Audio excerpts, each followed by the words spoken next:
జీ5 ఉండగా మీ favourite TV shows ని మీరు అస్సలు మిస్ అవ్వలేరు. Complete free. ఏమైంది ఈశ్వరి? ఆ, ఆ, చెప్పు కొంచెం ఇబ్బంది పెడుతుంది పెద్దమ్మా. మీరు లోపలికి వెళ్ళండి, నేను సర్చ్ చేసుకొని వస్తాను. సరే సరే, త్వరగా వచ్చాయి.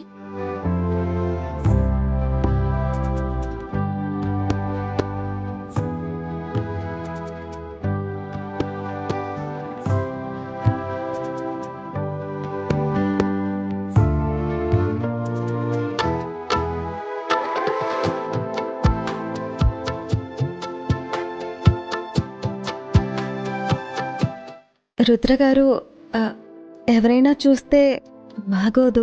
చూస్తే చూడు నువ్వు, కాబోయే భార్యాభర్తలమేగా. మీకేం బాబు, అబ్బాయిలు ఏమైనా చెప్పేస్తారు, ఏమైనా చేసేస్తారు. మాటలు పడేది, తిట్లు తినేది మేము. నేను వెళ్తాను. హే ఈశ్వరి, వెళ్ళొచ్చులే ఈశ్వరి, ఒక్క నిమిషం ఆగు. ఆగి ఏం చేయాలి? ఏమీ చేయొద్దు, అలాగే సైలెంట్గా నిలబడు.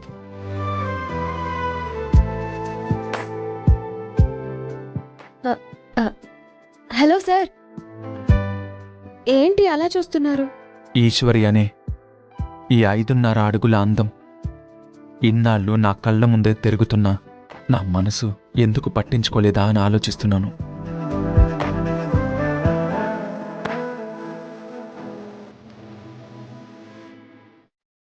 అబ్బో, సార్కి బిజినెస్లు, హోటల్స్, క్లాసులు, సెమినార్లు ఇవే తెలుసు అనుకున్నాను. అమ్మాయిలతో రొమాంటిక్గా మాట్లాడడం కూడా తెలుసా? ఏమో, నిన్ను చూస్తుంటే ఒకేసారి దేవదాసు కాళిదాసు కలగలిపి నాలో ఆవహించినట్టున్నారు.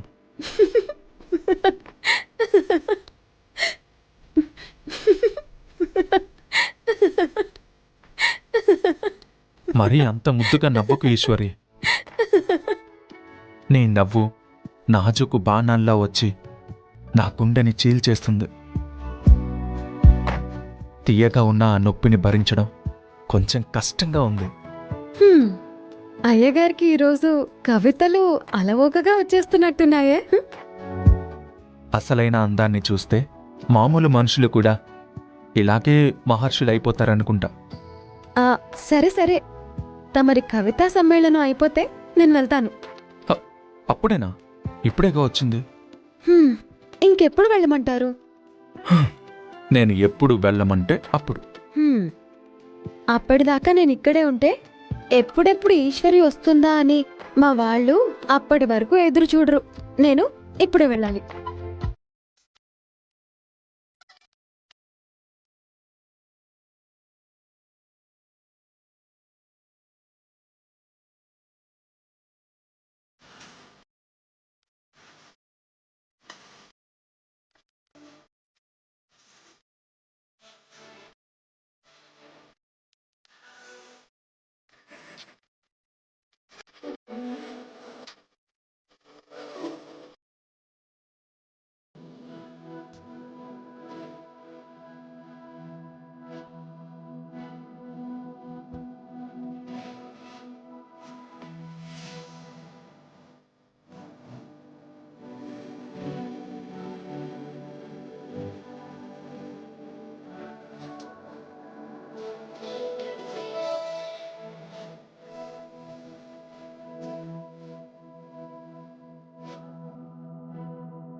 ఐఎమ్ సారీ ఈశ్వరి, నేనేం కావాలని చేయలేదు, అనుకోకుండా.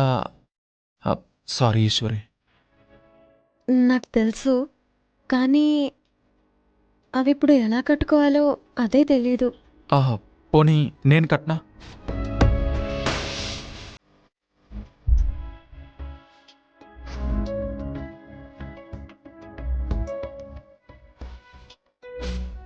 ఇష్టం లేకపోతే వద్దులే. ముడి వేయండి.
Thank you very much Rudra గారు.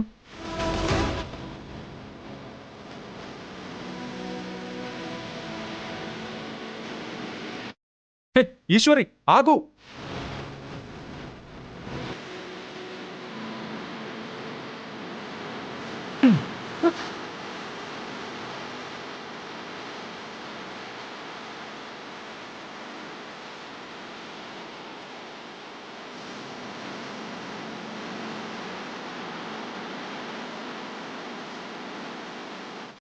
అయ్యో రుద్ర గారు, ప్లీజ్ వదలండి. అక్కడందరూ నా కోసం ఎదురు చూస్తూ ఉంటారు.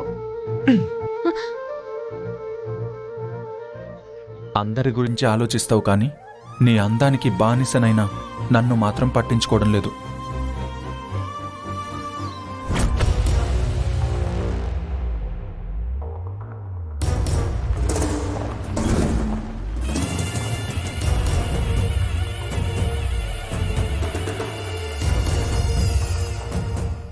జీ5 యాప్ డౌన్లోడ్ చేసి అన్ని ఎపిసోడ్స్ పూర్తి ఉచితంగా చూడండి.